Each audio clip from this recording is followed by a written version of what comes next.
Intramuros.do, el portal multimedio que te informa todo cuanto ocurre en Santo Domingo y la ciudad colonial. Intramuros.do Radio, cada sábado de 3 a 4 de la tarde, por la inconfundible Onda Musical 1150 AM y en las plataformas digitales Facebook y YouTube. Intramuros.do Radio, producido por el periodista José Antonio Figueroa.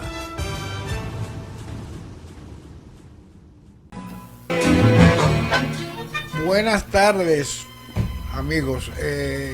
Aquí tenemos con nosotros nuestro colega y amigo Rivera, nuestro profesional en asuntos marítimos, que vamos a tratar con él la primera parte del programa Ultramar.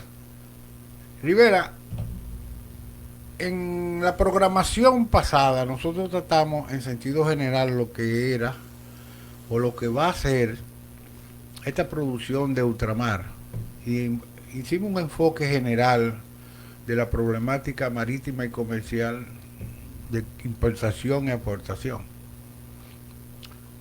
Hoy tenemos un panorama diferente porque primero fue el impacto que ha tenido a nivel mundial la política de establecimiento de aranceles administrativamente del presidente Donald Trump a toda la economía mundial.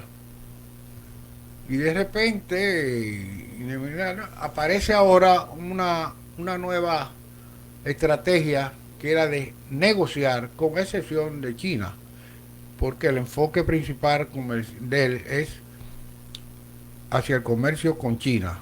La economía china es la obsesión de él, se puede decir. Pero resulta ser que él creó un pánico con esos aranceles, donde todo el mundo puso el grito al cielo. ¿Qué tú opinas de esa estrategia de Donald Trump? Porque realmente yo diría que hay un asunto que uno no entiende a veces con los Estados Unidos, porque estamos hablando de la economía en medio de una situación de crisis. Eso es importante. Sí. Déjame primero, después de saludarte, sí, darle mi condolencia a los familiares de los fallecidos. Como tú sabes, hay casi 10 personas ligadas aquí a la zona y a los bailes. Una de las primeras personas que conocimos su muerte fue la de Gianni Ventura, sí, el amigo, figura popular, que a pesar de tener síndrome de Down, era un muchacho digo un muchacho, aunque era un hombre viejo ya, pero tenía un alma y era solidario. No era tan solo. Yo recuerdo que una vez yo me sentía medio malo y él nos encontramos aquí en el Parque Colón y me dijo: ¿tú estás enfermo? Sí. ¿Tú te vas para tu casa? Yo voy contigo. No, yo voy solo, yo estoy mal. Pero como el otro día no, ya te sanaste. O sea que a pesar de su problema de salud, él tenía sentimiento con la gente que tenía. Era un ser humano. Sí, era un ser humano. Y la otra persona, la última persona que supimos del área, fue la muerte de Clara Bertz, que es cuñada de Claudio Cohen y tía de los hijos de Claudio Cohen, que son pérdidas irreparables.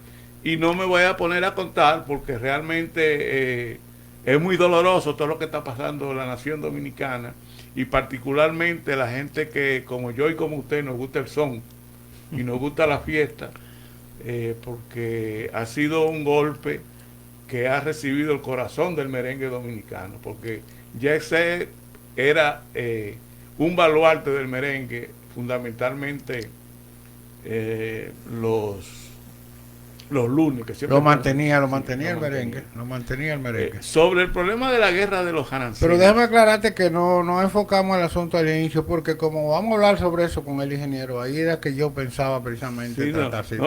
El ingeniero va a tocar necesariamente los asuntos técnicos. No, yo sé, y pero los asuntos legales, sí, que él lo domina de manera ejemplar. Sí. Pero yo no quería pasar la oportunidad de mostrar mi dolor, claro, y de mostrar solidaridad por los familiares de los seres humanos que perdieron la vida.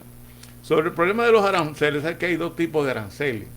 Está el arancel de ad valorem, que es un precio, que es un impuesto, un porcentaje que se cobra por el valor de la mercancía, y está el arancel directo, que es uno que se le pone a la mercancía. Tú ves que se le ha puesto aranceles cuando se habla que se le ha puesto aranceles al acero chino, por ejemplo, ese es un arancel específico. Si fuera al precio del acero, fuera un ad valorem. Eso ha desatado realmente una guerra. En la semana pasada, cuando estábamos hablando de un 30% de aranceles, pero los chinos dieron una respuesta cuando Trump dijo, cuando ellos subieron los aranceles, que Trump dijo, yo le voy a poner ahora un arancel de un 105%. Estamos hablando de que la respuesta de los chinos ha sido un arancel de un 134%. Hay gente que eso no afecta a la economía, pero realmente afecta a la economía. Eso ha afectado todo el mercado bursátil del universo. El primero fue la bolsa de valores de Wall Street, que tuvo una caída de un 7.6%. La caída más alta de una bolsa de valores fue la bolsa de valores alemana, que cayó en un 10%. Y así sucesivamente, la bolsa de valores de los tigres del Asia también cayó un 8%. La propia bolsa de valores china cayó. Y parece que estamos frente, quizá no a un crack como el de 1929, pero es posible que la humanidad llegue a una crisis económica como la que tuvimos en el 2008, que afectó a todos los países, que aunque Europa dijo que estaban fortalecidos, también afectó a Europa. Ya llegó el ingeniero, no sé si seguimos con el tema de los aranceles o el ingeniero viene a hablarnos ya de los aspectos técnicos y legales del desplome de la discoteca Yexi. Pero vamos a dejarlo que respire un poco, pero vamos a seguir el tema, porque lo que yo te digo a ti es que la esencia para mí de este problema es que realmente es un juego, como especie de un juego que no es gracioso. Porque es tan poco agradable el juego que en Estados Unidos, producto del consumo de café, en Estados Unidos, como en casi toda la parte del mundo, lo primero que tú tomas por la mañana es una taza de café. Te lo puedes tomar solo, te lo puedes tomar con leche, te lo puedes tomar de la forma que tú quieras, pero siempre en el desayuno hay una taza de café. Bueno, los Estados Unidos anualmente exportan el café. Importan el café. 8.500 millones de dólares en café. Ahora van a tener que importar 1.250 millones de dólares adicionales en café. La inversión porque aumenta, porque ellos le pusieron los aranceles al café brasileño, le pusieron los aranceles a algunos países centroamericanos, a Vietnam le pusieron aranceles. Hay algunos productores de café, como una fábrica de café italiano, que no recuerdo el nombre, que ellos dicen, nosotros no vamos a aprovechar de esto, nosotros vamos a tostar el café en Estados Unidos. Pero aún así, fruto de la imposición de aranceles a la agricultura, nosotros vamos a ser afectados también, porque nosotros tenemos zona franca, pero los mexicanos tienen su zona franca que le llaman maquiladoras. ¿Qué pasa? Que en los acuerdos y en las negociaciones que llegó la presidenta de México, que es un acuerdo muy beneficioso para los mexicanos, las maquiladoras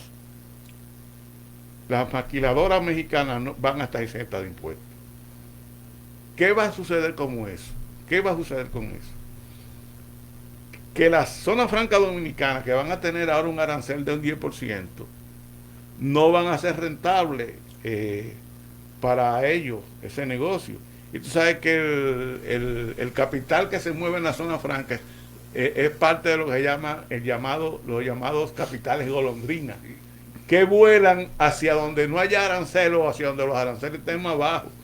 Y mano de obra baja también. Sí, que era lo que yo te explicaba los otros días, que tenemos que reconvertir la zona franca dominicana para que use materia prima interna, porque la zona franca y el turismo fundamentalmente lo que nos deja a nosotros mente es el salario del obrero. Es importante el trabajo, que haya gente bien trabajando y es importante que haya gente produciendo dinero, pero si además de ese trabajo, que son gente que se inscriben en la seguridad social, que pagan impuestos al gobierno, que consumen, tú sabes lo bonito que sería que tanto en la zona franca como en el turismo los productos que se usen sean esencialmente dominicanos.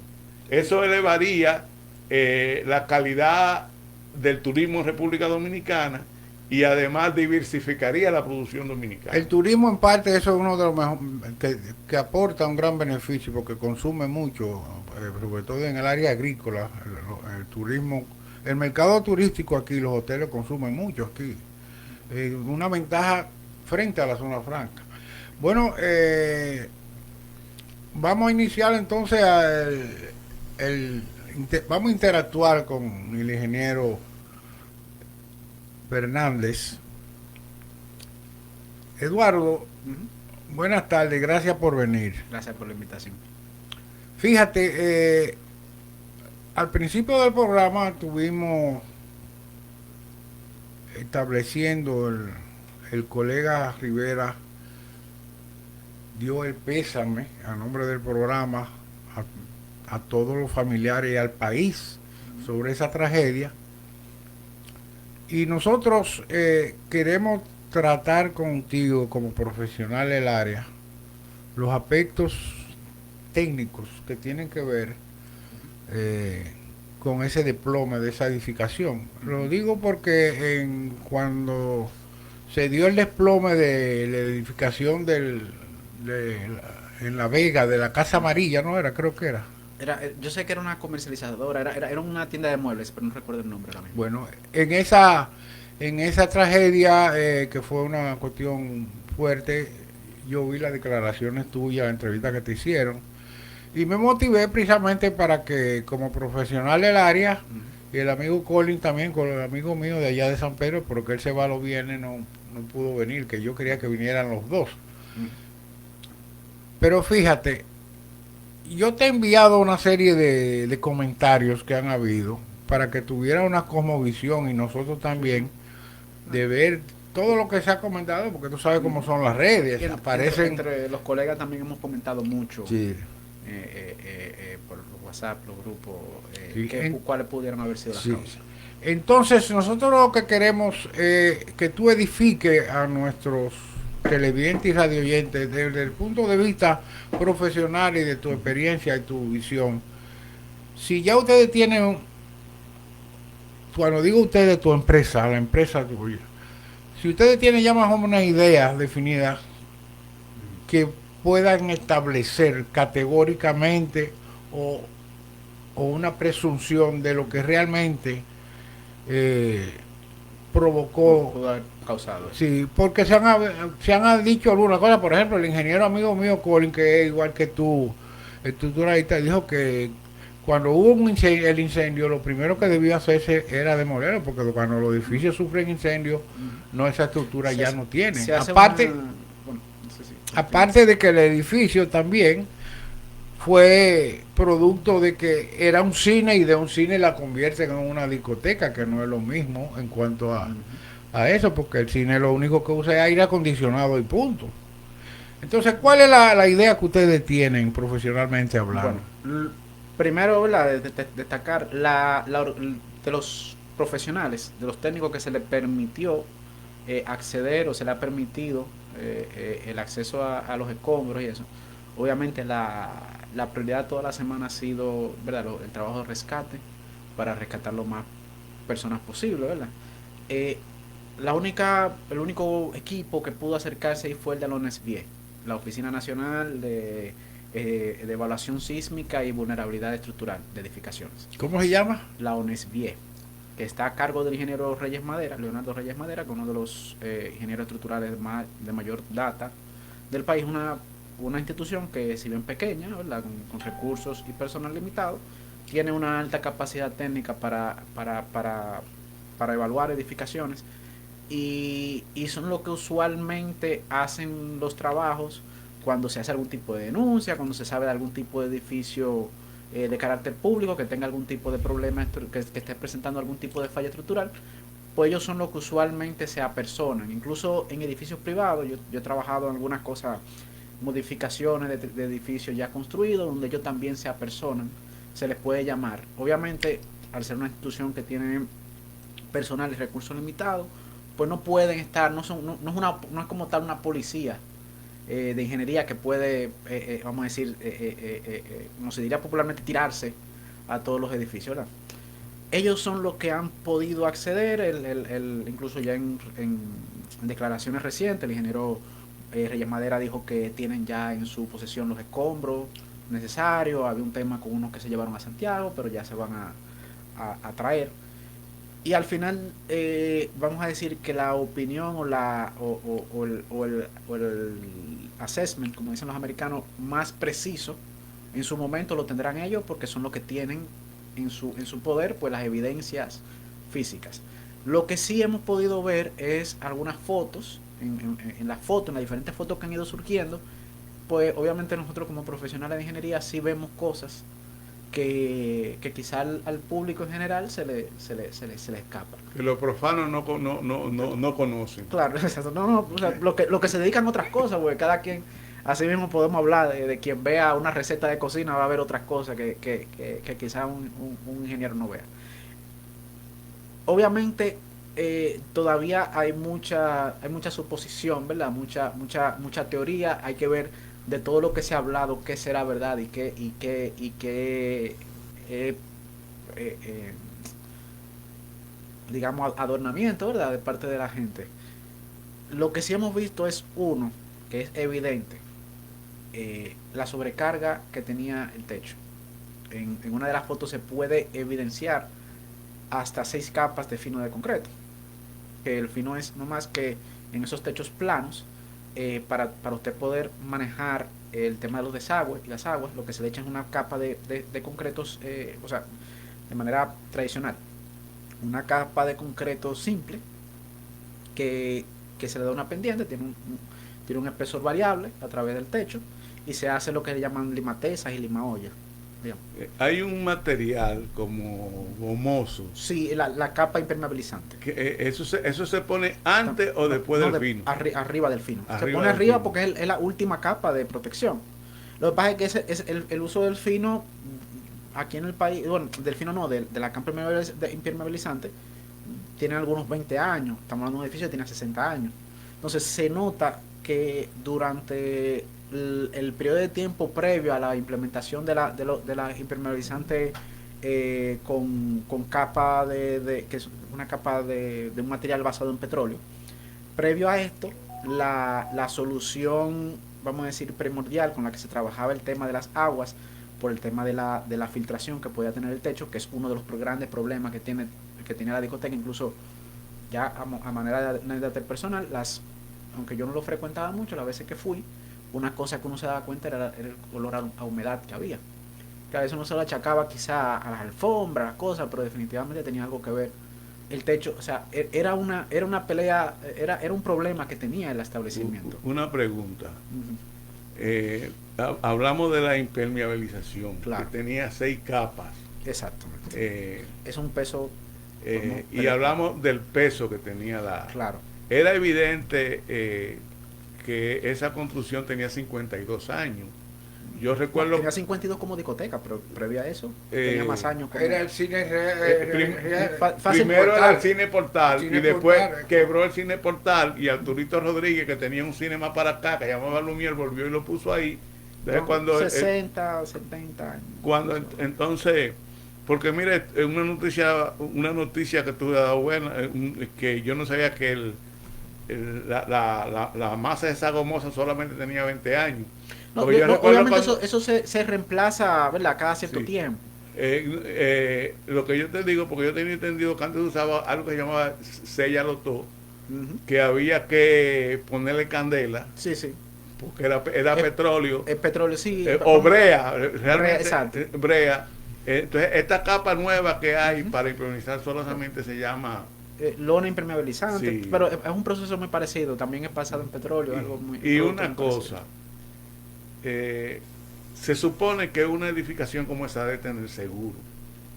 Entonces, yo me pregunto, evidentemente los controles técnicos parecido. de cuidar la estructura fallaron por parte de los propietarios del negocio y Ujú. fallaron por las instituciones estatales. Oye, que estoy diciendo las instituciones estatales y no el gobierno. Y el seguro también. Sí, Entonces, no, sí. pero hay Si eso tenía seguro, ujú, se supone que una persona, no un sí, no un profano en la materia como yo, sino Ujú. un técnico inspector, Ujú. debió hacer eso. La pregunta es que yo te digo, ¿usted no cree que todas las edificaciones que se hicieron a partir antes del 1978 no deben de hacer una inspección rigurosa? Porque yo he entendido que a partir del año 78, 79, quizás del 80, Ujú.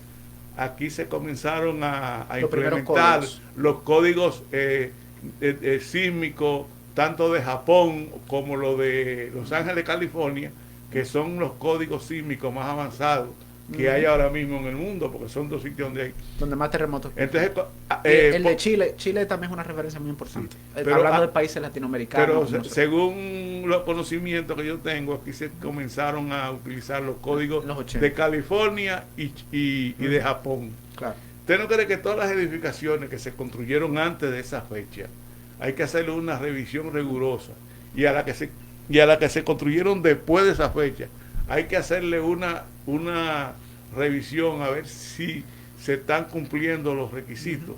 Porque aquí se manda un plano a obras públicas, Ujú. se manda un plano al ayuntamiento, obras públicas te acepta el edificio, el ayuntamiento se acepta los parqueos, pero una vez el maestro constructor o el ingeniero constructor comienza a hacer cosas, inclusive a hacer cambios en la Sí, sí. en la construcción de la edificación, porque una de las cosas que nosotros tenemos que hacer más en eso es comenzar a que se cumplan las leyes, no hacer como nos enseñaron los españoles, que las leyes se acatan pero no se cumplen. Hay que acatar las leyes y que cumplir las leyes.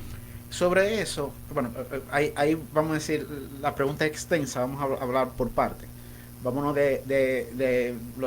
lo haríamos de adelante para atrás o de atrás para adelante, no sé cómo sería preferible.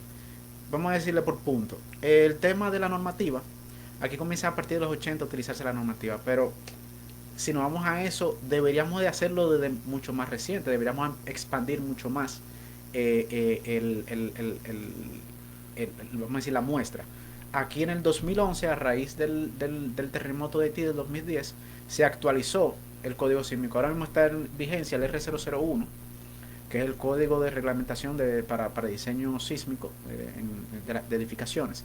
Desde los años 90 está el R033, que es vamos a decir, aunque es un documento que ya, por ejemplo, se superpone lo que son el ACI, que es el American Consult Institute. O sea, y ya en este año, desde hace unos años, el MIBET, que es ahora la institución que está regulando las edificaciones, pues va a sacar otro código de construcción, que supongo que ahora se va a hacer más expedito, se va a hacer mucho más rápido por la catástrofe que acaba, porque el tema está sobre el tapete y sabemos cómo funcionan las cosas aquí, ¿verdad? Y ya el MIBET incluso tiene tiene certificado supervisores privados, porque originalmente el procedimiento, una vez usted consigue su licencia de construcción y le aprueban su proyecto, como usted se manda su plano, te aprueban el plano, se suponía que antes de cada vaciado debía ir un inspector del MOPC en su momento y del MIBET después.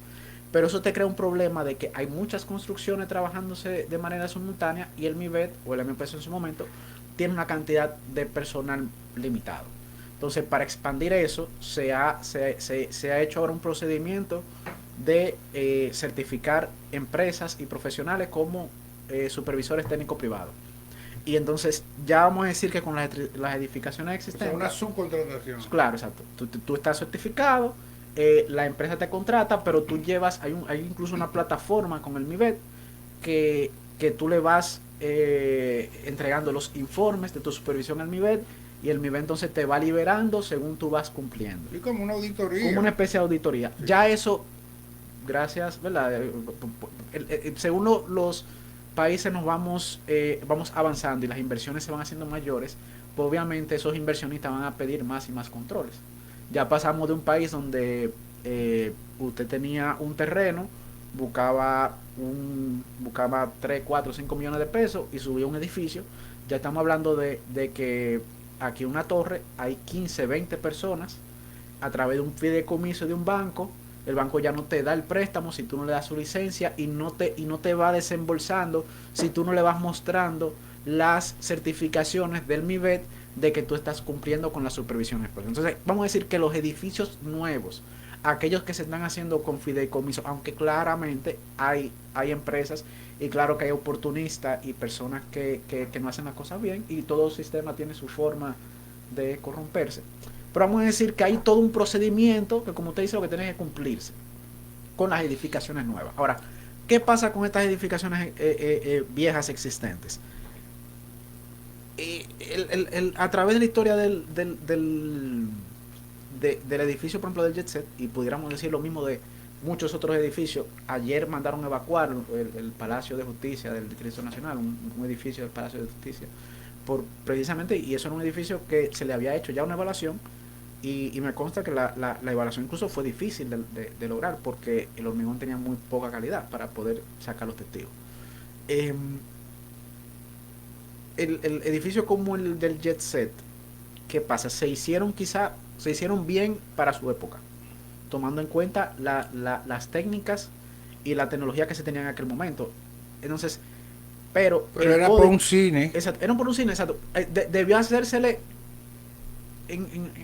dependiendo de la opinión, hay quienes hemos dicho que debió hacérsele 5 evaluaciones previas. Debió hacerse evaluación cuando se cambia de uso, aunque los usos, la diferencia, especialmente en ese entonces, entre uso de cine y de discoteca, vamos a decir que no son tantas. El problema es que según la discoteca va creciendo y los equipos se van haciendo más modernos, pues entonces tú te ves en la obligación de tener un chiller con más capacidad, una planta, un transformador con más capacidad, y todo eso tiene usualmente un costo, un peso añadido. Hubo un cambio de uso que ahí debió hacerse una evaluación, y luego ha habido, de manera de aquí del país, por lo menos 3 cambios de código, que fue el primero en los 80, luego en los 90 cuando se introducen los R033, y luego en el 2011 cuando se hace el R001, y ahora cuando salga la actualización del R001, que debería salir este año. Hay que ver, no sé cómo las autoridades, el MIBET va a manejar eso, pero se supone que debería de salir este año. Cuando usted suma todas los 2 cambios, el cambio de uso, el cambio en el tiempo y los 3 códigos que se actualizaron, hablando de 5 variaciones que debieron haberse hecho, que obviamente no se hicieron. El edificio del Jet Set es un sistema estructural poco redundante. Dígase, o sea, lo que todo el mundo ha opinado de que no tenía columnas en el medio, eso por sí solo no debería ser un problema. Tú simplemente, como ingeniero, pues calcula la capacidad que tú necesitas para tener el elemento estructural que te aguante el tamaño. Pero estos sistemas tienen la desventaja de que una vez como tú tienes única y exclusivamente la cantidad de elementos necesarios para el aguante del edificio, si uno de estos elementos falla, tú no tienes forma de redistribuir la carga hacia los demás elementos. El sistema te falla por completo. Entonces, por eso se le habla de la falta de redundancia desde el punto literal de la palabra. Tú quieres elementos redundantes, cuestión de que si te falla una zona, tú poder contener la falla en esa zona y por lo menos no te cause un colapso del edificio. Quizás te colapse esa zona y quizás te dañen esa zona, pero por lo menos no extendido, ¿verdad?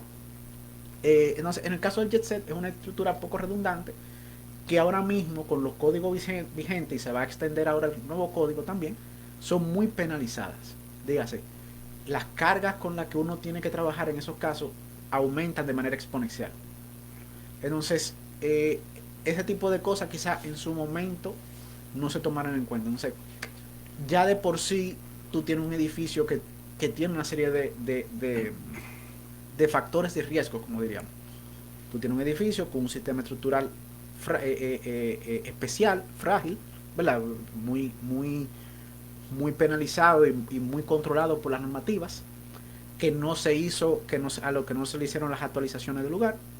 Porque, y eso realmente ha sido la política con la que se ha manejado, y no solamente aquí, en casi todo el mundo. Usualmente la lógica es, tenemos este código nuevo, todo lo que venga luego de ese código tiene que cumplir con el código, pero todo lo que está atrás, a menos que sean edificios muy importantes, por ejemplo, un palacio de gobierno, una institución, o sea, un estadio donde vayan muchas personas, y que quizás el jet set cabe dentro de esa categoría porque tiene una capacidad para casi 1000 personas. Usualmente lo que se hace, lo que hacen incluso los países más avanzados, es que esos edificios que son los más hospitales, escuelas y edificios de aglomeración masiva y edificios muy importantes, por ejemplo, una casa de gobierno no debe nunca de fallar ante un evento. Se van actualizando con los códigos, pero vamos a decir que el común denominador de las edificaciones se apadrina. Bueno, Eduardo, vamos a hacer una breve pausa y vamos a hacer unos mensajes comerciales.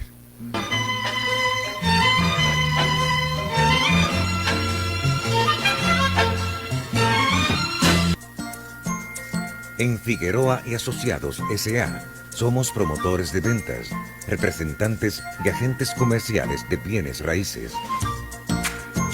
Figueroa y Asociados S.A. 829-751-8496 y 809-251-8496. Figueroa y Asociados S.A. en bienes raíces, una empresa confiable.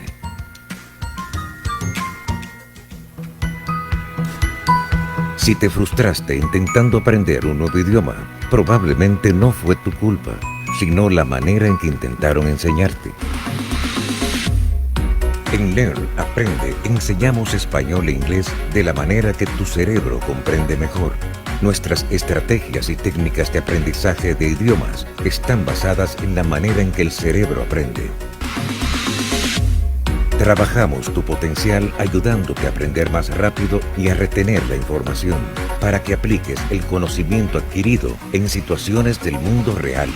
Inscríbete hoy mismo en nuestros cursos virtuales de español o inglés en learn-aprende.com.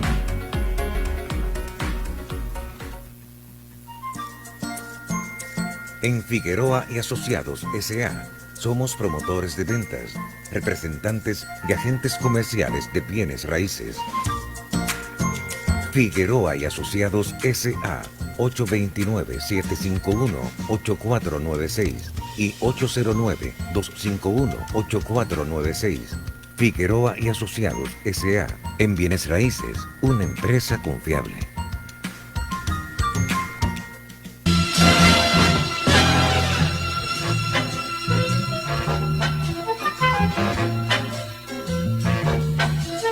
Así se muere la gente. Ingeniero, mire, hay algo que yo quiero enfatizar. Realmente la magnitud de esta tragedia ha motivado realmente de que hay que reflexionar en todos los aspectos, en lo que tiene que ver con el asunto de política de Estado y en este aspecto. Pero fíjate, creo que hace un año y pico en San Cristóbal hubo una tragedia con una edificación. Y era de suponerse que esa tragedia de San Cristóbal era suficiente para establecer una política de supervisión y de previsión para una serie de políticas de fiscalización, no solamente fiscalización, sino supervisión de las edificaciones. porque aquí no es la primera vez, por ejemplo, el caso de aquella... En 2011 en Alma Rosa se derrumbó una edificación. Exacto, o sea que hace tiempo vienen sucediendo eventos. Y mira que tenemos un dicho popular que dice que los dominicanos compran candado después que les roban, pero nos han robado varias veces y no hemos comprado el candado. Ahora lamentablemente también la cárcel de Anamuya. Sí, la cárcel de Anamuya. No, han habido por ejemplo casos de que tiene que ver con seguridad industrial, por ejemplo el caso de Poliplas, este almacén de la Duarte que Garrido fue, ¿no? Sí, sí. Y una serie que por problemas de seguridad, porque hay algo que realmente nosotros tenemos un problema. Aquí hay, como decía un tipo, hay un tigueraje empresarial de algunos empresarios que no respetan normas y una serie de cosas, porque esos incendios, realmente el caso han salido los comentarios de que se hicieron recomendaciones a los dueños de YC de que había que tomar medidas de reestructuración y de tomar decisiones porque había riesgos, se advirtió del riesgo y no le hicieron caso por no gastar, y que realmente no toman en cuenta de que tú no puedes tener eso ahí como que es que un vertedero con cielo abierto de gente, no. Fíjate, llegó la tragedia y que para mí pudo evitarse. Entonces lo que yo digo es, porque yo me recuerdo que antes tú estabas en tu casa, por ejemplo aquí en la zona colonial, para poner un ejemplo, cualquier modificación, algo que tú vayas a hacer, si tú no tienes un permiso, llegan y te la paran. Sí. La zona colonial tiene una regulación estricta y rígida con eso. Eso es verdad, lo de las regulaciones que tiene la zona colonial, pero son violadas. Tú sabes que cuando yo era muchacho... No, pero una cosa es que se viole, otra cosa es que se haga... En los patios de la zona colonial, habían siempre árboles. Ahora esos árboles que habían en los patios, que habían fruta de nípero, de mamón, que yo tengo mucho que no veo mamón, de mango, de limoncillo, de jobo, inclusive de tamarindo. Inclusive hay un callejón ahí en la Sodipo Porte que todavía se llama el Tamarindo, era porque tiene una gran mata de tamarindo atrás. Y muchas de esas casas le han tumbado las matas y han hecho construcciones ahí sin... Sí, pero la fachada, lo que yo no me preocupa nada de la fachada, es lo que más enfatiza, ellos hacen más énfasis en la fachada, pero fíjate, porque el violar las normas de precisamente, eso es una conducta prácticamente, por eso es que la Constitución establece que hay que cumplir y hacer cumplir las leyes. O sea, ¿quién tiene que cumplir la ley? El ciudadano. ¿Y quién la tiene que hacer cumplir cuando no se cumple? El Estado. Pero por lo menos aquí, si tú empiezas a hacer cualquier modificación en una edificación sin tener el permiso debido de ellos, de patrimonio, entonces te la paran. Entonces, nosotros tenemos que, aparte de todos sus aspectos técnicos que ustedes profesionalmente conocen y han explicado, yo creo que en la política pública, por ejemplo, ahora han surgido, por ejemplo, el CODIA ha propuesto, que yo incluso te lo he enviado porque te cambié muchas ideas, ha propuesto la creación de una comisión de supervisión. El ITI Diario es una propuesta editorial también de crear una... O sea, ya están surgiendo propuestas de fiscalización, de supervisión, porque ya hay normas establecidas para fines de pero en ese sentido, o sea, ya si vamos a eso, ya esas instituciones, esos protocolos están creados. O sea, como le decía, por ejemplo, con el proceso del MIBET, de la licencia, claro, y por ejemplo, con el tema de los permisos, ciertamente si usted hace modificaciones en su vivienda también, en la zona metropolitana y en el distrito principalmente, sí te la mandan a parar. El ayuntamiento la manda a parar y MIBET también. E incluso sí, MIBET de vez en cuando va y supervisa. Lo que pasa es que obviamente hay muchas construcciones haciéndose de manera simultánea, y los profesionales en el área, o sea, no somos estructuralistas, no somos tantos y no damos abasto lo que estamos. Entonces,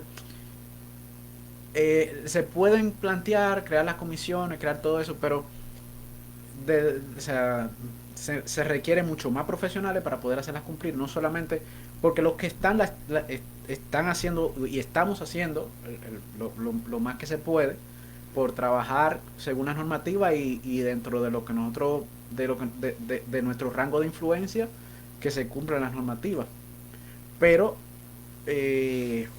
estamos limitados, o sea, un solo ingeniero puede tener 10 proyectos a su cargo.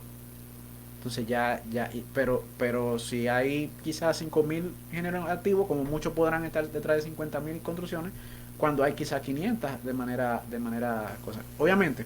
O sea, la oferta profesional es limitada. Es limitada. Y entonces eso es muy importante que se tenga en cuenta. Eso es yo como profesor, yo soy profesor en una universidad y algo que me preocupa es que la misma clase, en la misma universidad, la misma materia que yo imparto, cuando yo la di, yo a veces le digo a los muchachos, cuando yo di esta materia, habían 3 sesiones llenas de estudiantes, o sea, cada sección podía coger hasta 40 estudiantes y habían 3 llenas, y ahora yo tengo una sola sesión con 17 muchachos. Entonces, ha bajado la cantidad de profesionales, no todos los profesionales que salen, o sea, de los que están estudiando. Lamentablemente la parte de estructura no es tan atractiva hacia los profesionales nuevos cuando salen, porque obviamente la idea y la ilusión que tiene todo recién egresado de ingeniería civil es ir a trabajar en obras como constructor, como residente al principio, y ganarse esas grandes obras y ganarse los millones, pero como estructural y como persona que se sienta a calcular y se sienta a hacer detalles y cosas, no son mucho lo que le atrae la idea. Entonces, me preocupa eso que tú dices.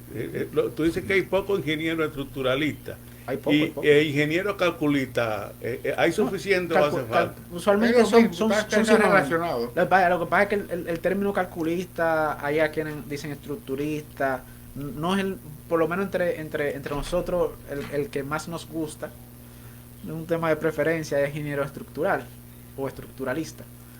Pero son sinónimos. Pero hay una cosa y lo mismo nos vamos a los ingenieros, por ejemplo, los ingenieros de diseño como tal escaseamos, no somos suficientes para el volumen de trabajo, la economía que está moviendo el país.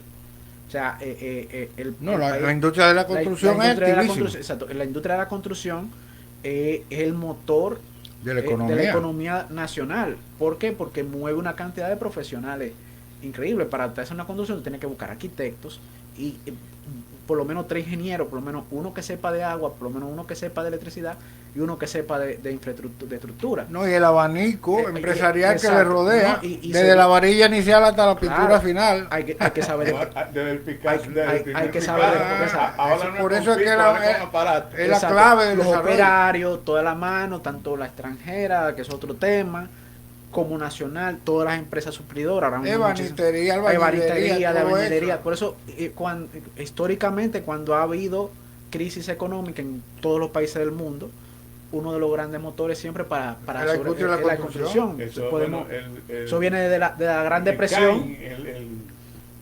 Keynes, ¿cómo se llama?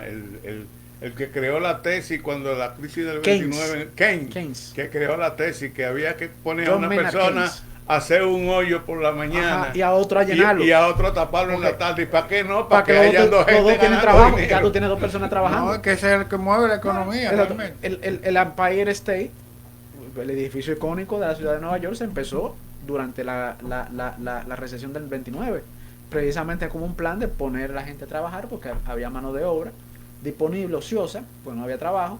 Y se hizo un esfuerzo de parte de una serie de entes involucrados para entonces la industria de la construcción, la economía, es un país que no es un tema político, pero es lo que yo creo, es un país que económicamente está quizá en uno de sus mejores momentos, está subiendo, hay muchísimo dinero que se está haciendo en inversiones industriales, en inversión inmobiliaria, en inversión turística. Sí. Todo se está haciendo.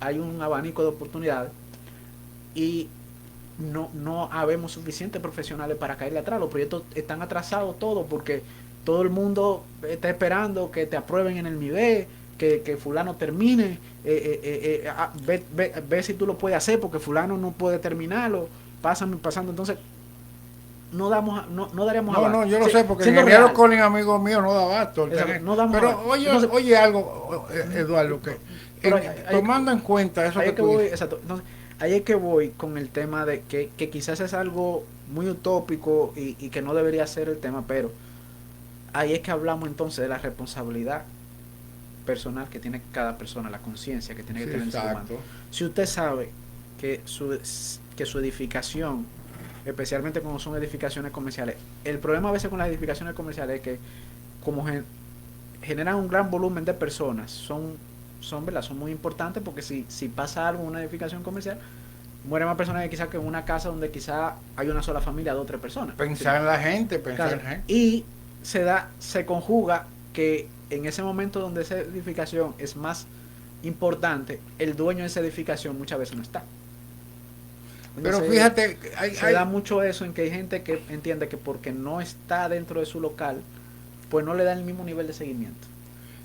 por ejemplo, a nivel de los profesionales, mira, yo sé que, por ejemplo, yo he oído quejas con amigos míos, pues yo tengo muchísimos amigos ingenieros, que por ejemplo, hay poca afluencia de profesionales, de estudiantes en el área de estructuralista. Pero sin embargo, ella tiene un mercado, Hay un mercado, claro. un mercado que está demandando. Claro. Pero entonces, yo también he oído que hay ingenieros que trabajan en instituciones del Estado que lo que ganan son chelitos. Sí. Sueldos miserables. Tú sabes Sí. que Entonces yo no entiendo. hay otra- Mira, eso pasa igual, hay por otra- ejemplo, que en la universidad. La Facultad de Agronomía de la UAS prácticamente es una facultad, también tiene problemas, un país eminentemente no, agrícola. en la UAS, para a los estudiantes de agronomía y de veterinaria, la universidad les pasa un sueldo para que se mantengan. Y creo que nada más hay 18, 19 Yo creo que debe haber una estudiantes de motivación. Hay que veterinaria. motivar, yo creo que hay que motivar a los profesionales. Hay quizá todo un tema de dinámicas sociales y económicas que saldrían quizá un poquito del tema, que se pueden... No, pero que tiene el fondo es ese. Exacto, Fíjate que el problema que ustedes señalan que hay limitaciones la para... limitación, exacto. Porque es lo que le digo. Planteamos crear un departamento. El departamento ya está creado. Lo que pasa es que es un departamento que tiene quizá, por decir un número, no es que yo lo tengo, pero quizá hay 15 personas. Y hay 250.000 construcciones demandando el servicio. Demandando el servicio. Claro. Y de las cuales hay un número que ya tiene de personas que hacen lo correcto, que siguen todo su procedimiento. Entonces tú dices, yo tengo que fiscalizar esa porque son los que me están dando el chance de fiscalizar.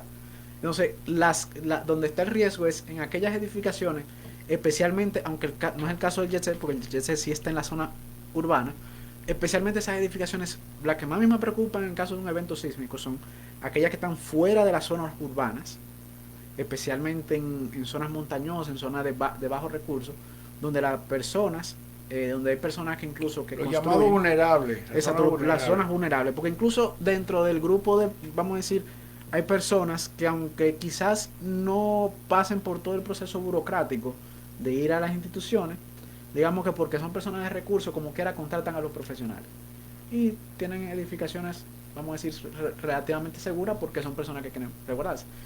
Las zonas vulnerables son aún peor porque no tienen los recursos para llamar a los profesionales, tampoco las van a fiscalizar porque están fuera de las zonas de visualización, y es donde están quizás las construcciones más vulnerables en caso de un evento sísmico, y algunas ni tan fuera de la visualización. A mí en lo personal, cada vez que vengo por la carretera 6 de noviembre, me preocupa muchísimo las casas que se ven en las laderas de la montaña, como de lo que le llaman, creo que es Abanico de Herrera, una zona así. Que tú dices, en el caso de que haya un terremoto y ese terreno empieza a ceder, todo eso se va. Y hay una cantidad... Sí, porque esos barrios marginados están hechos al margen de regulación. Ahí donde tú dices, ahí pueden haber fácilmente 10.000 o 15.000 personas sepultadas. Esta catástrofe, viéndola de Anamuya, yo recuerdo que desde el año 1970, que fue cuando se cayó aquel avión de la CDA, ¿tú recuerdas? Que murieron 100 y pico de personas. Que se cayó específicamente el 15 de noviembre de 1970. Hasta todos estos acontecimientos que se han dado, el caso de Anamuyo, el caso de la Casa Amarilla, no ha habido una... Y la de San Cristóbal. Y la de San Cristóbal, no ha habido una respuesta a... Sí, lamentablemente... una respuesta para que por lo menos impedir que eso se siga que esos desastres se sigan replicando con tanta frecuencia.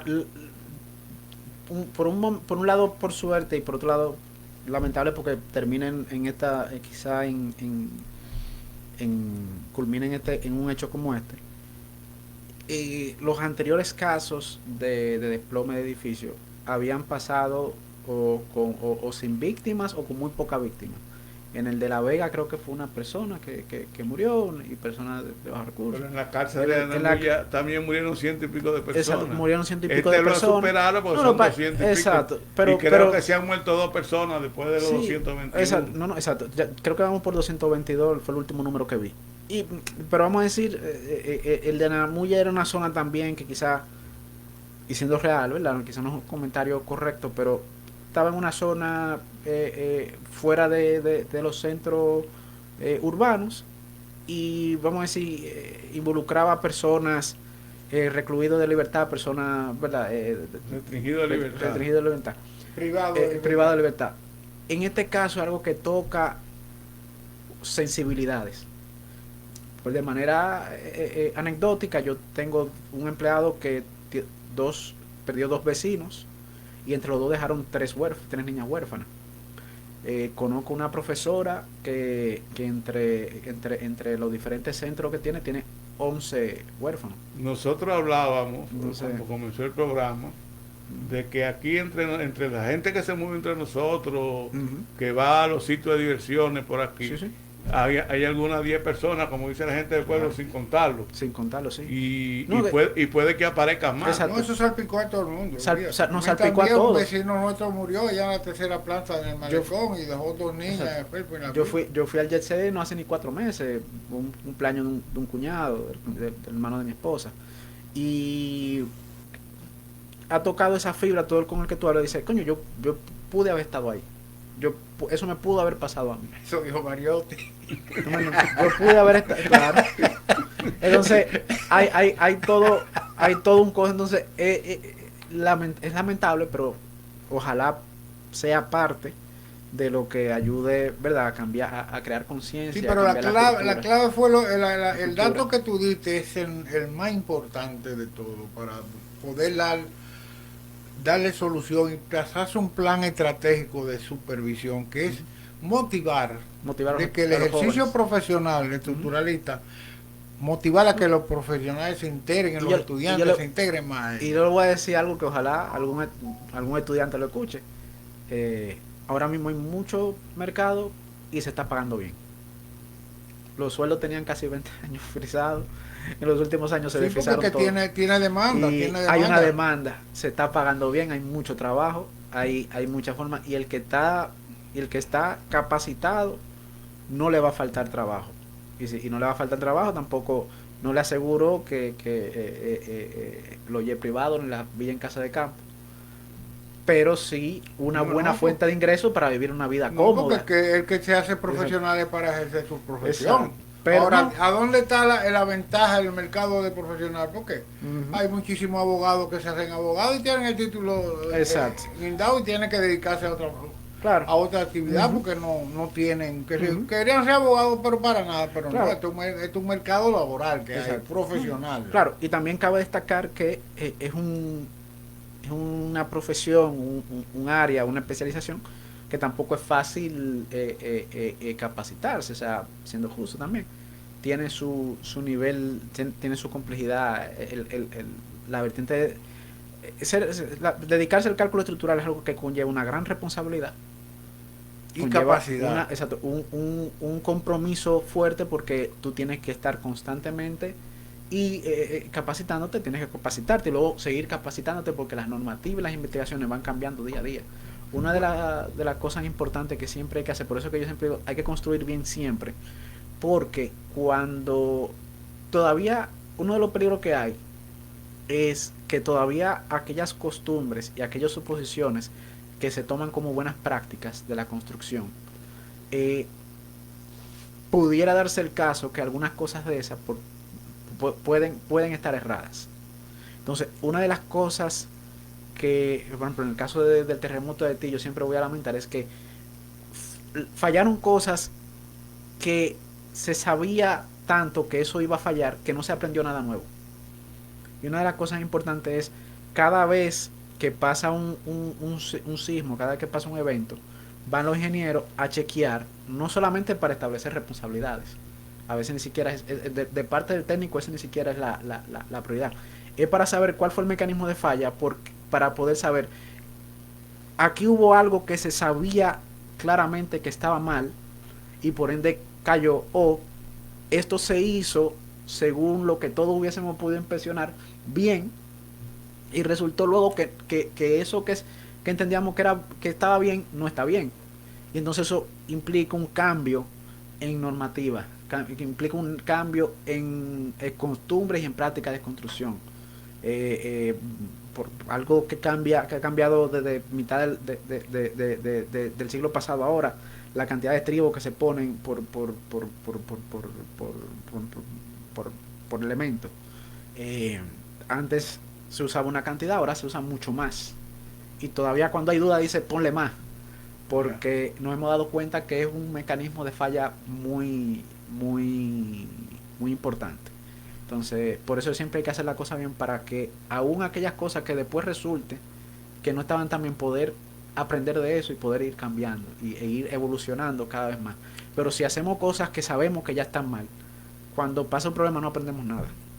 Bueno, Eduardo, muchísimas gracias por atender nuestra invitación y te agradecemos profundamente porque nos ha edificado una serie de aspectos que son técnicos profesionales, porque realmente eso que señaló Eduardo, las limitaciones que tiene en el área profesional, también es un asunto que tiene mucho que ver, porque tú sabes que una persona quiere hacer un edificio, una inversión, y resulta ser que tiene el problema de que no hay, le falta el cálculo estructural. Pues mira, arranca que yo quiero hacer esto, y o sea que se va a informalidad. Tú sabes que hace poco al ingeniero geólogo famoso, Osiris de León, le hacían una entrevista, creo que en el programa de McKinney, y él hablaba de que hay que comienza a construir sin que les hagan los permisos, y eso es grave. No, hay un procedimiento incluso, lo que se hace durante, porque lamentablemente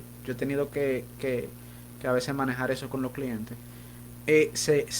Lo que se hace en esos casos, si usted como quiera, aunque no le salga el permiso, que no debería hacerlo, debería siempre construir con el permiso, pero vamos a decir, el procedimiento que pasa cuando se hace eso, si se hace con las autoridades, es que usted va documentando todo lo que va a hacer, y existe lo que se llama el estudio de vulnerabilidad, que es y el levantamiento estructural, que simplemente es confirmar, siempre que usted arranca debe tener su cálculo, pero luego esos cálculos tienen que revisarse, que realmente cumpla con los códigos, y luego tenemos que revisar tu estructura, que realmente se haya hecho con esos cálculos que están aprobados.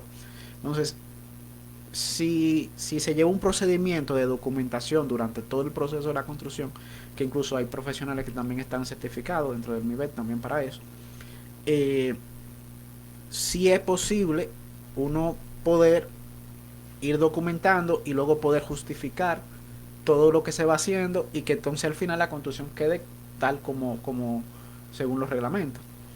El problema aquí es que a veces la rapidez con la que quiere trabajar el dueño del proyecto, y a veces el tema ese de que todos estamos saturados de trabajo, entonces hay que esperarnos. El inversionista y el Estado también, o sea, la burocracia. Todavía uno termina a tiempo, vamos a decir, que uno como profesional termina a tiempo, pero tú mandas a MIBET y duran 2 y 3 semanas para mandarte una nota, y después entonces tú tienes que ir durante una semana. La parsimonia de la democracia, como de la burocracia, como lo digo. Un proyecto mínimo, un proyecto parsimonioso aquí. Todavía cuando tenga correcciones mínimas, simplemente esperando a los diferentes revisores, agotando los diferentes procesos, te puede durar entre 1 y 2 meses. Que se ha ido trabajando porque antes eran de 3 a 6, aún sin muchas correcciones. Entonces se ha ido reduciendo y se está trabajando para eso, pero eso va a tomar tiempo. Es una debilidad que hay. Bueno, muchísimas gracias, amigos radio oyentes. Esperamos que el próximo sábado ustedes nos acompañen en otra entrega más de Intramuro y Ultramar. Gracias por su atención. Jerry. Así se muere la gente, tan sencillamente como respirar.